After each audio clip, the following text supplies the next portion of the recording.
Hi, this is Mr. Evans. This video looks at strategic drift, and it is, right here in the specification.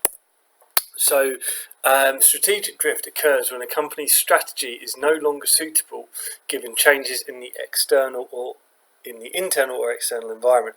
In other words, a business is following a strategy that is outdated or outmoded, or that business has not kept up with the external environment. So a few examples here.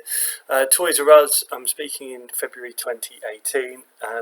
In the US, it's gone into administration. In the UK, it is certainly struggling, Toys R Us, and looks very likely it is going to close down. And Toys R Us really failed to respond to changes in the toy market. I mean, particularly the way in which people shop and buy toys. They didn't really have an online presence, certainly an effective one. And lots of children these days don't even use toys. They've got tablets and so on. So Toys R Us really failed to respond to changes in the external environment, and unfortunately now are paying the price. Woolworths, again, this was a change in the economic environment that they really didn't see coming. It was at the time of the great 2008 financial crisis that Woolworths went out of business, and it kind of lost its direction. Nobody really knew what you got at Woolworths. There were penny sweets, books, and it was just really unclear what they offered that was unique and what they did well. So again, strategic drift, that was brought to the fore by the impact of the economic environment. And Monarch Airlines closed in late 2017. Monarch were really caught between the low-cost carriers like EasyJet and Ryanair and the mainline carriers like British Airways and Air France and so on. And it wasn't clear what they were offering. Were they offering low-cost flights, or were they offering a little bit more in the way of service? And they hadn't really differentiated themselves, and their strategy, they'd suffered from strategic drift. They hadn't changed as the external environment, particularly the emergence of EasyJet and Ryanair, had come through.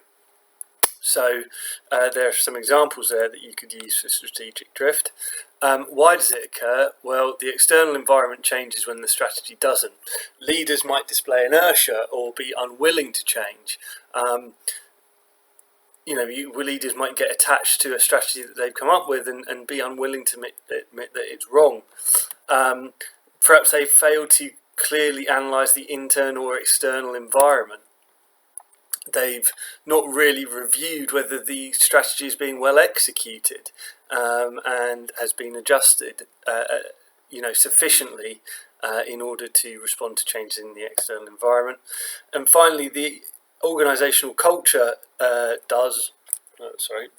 the organisational culture is not conducive to achieving the strategy and to changing, because of course the external environment is always changing, and it's important that strategy does as well.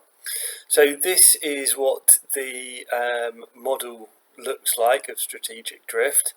We've got the black line here representing the external environment. I've drawn it in a linear way, but the external environment is constantly changing, and there can be quite huge shifts in the external environment as well, and probably it should be exponentially increasing in the speed at which it's changing given changes in technology and so on.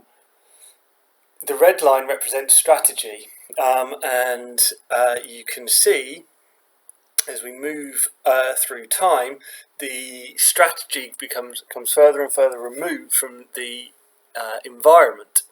So in the first phase, we've got incremental change where the strategy is adjusted a little bit as they're going along, but really there's a bit of a gap emerging between the environment and the strategy that is being followed.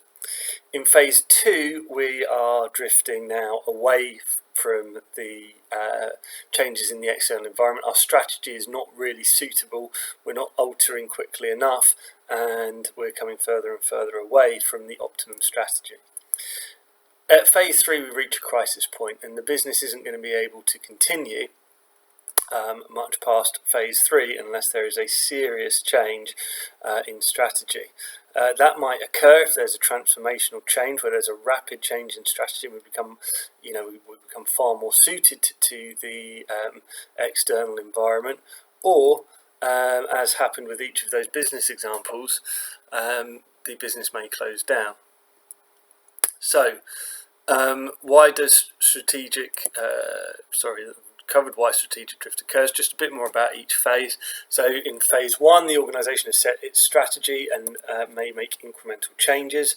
The strategic drift sets in phase 2 as the strategy is no longer fit for purpose.